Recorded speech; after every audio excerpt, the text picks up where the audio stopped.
Ayun, what's up mga bay? Bago lang taga-deliver dahil no, there is a Perelos.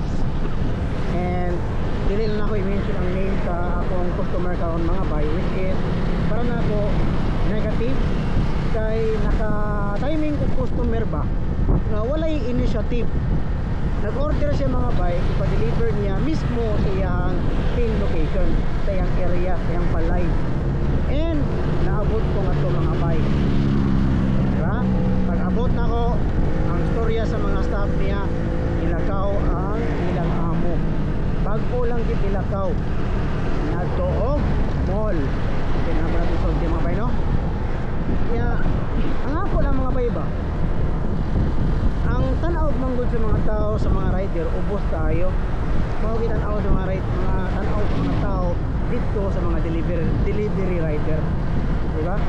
Kung inaana na treatment ng mga bay, musamot o kaubos ang mga rider, isamot pinagduot ang mga rider o paubos, diba?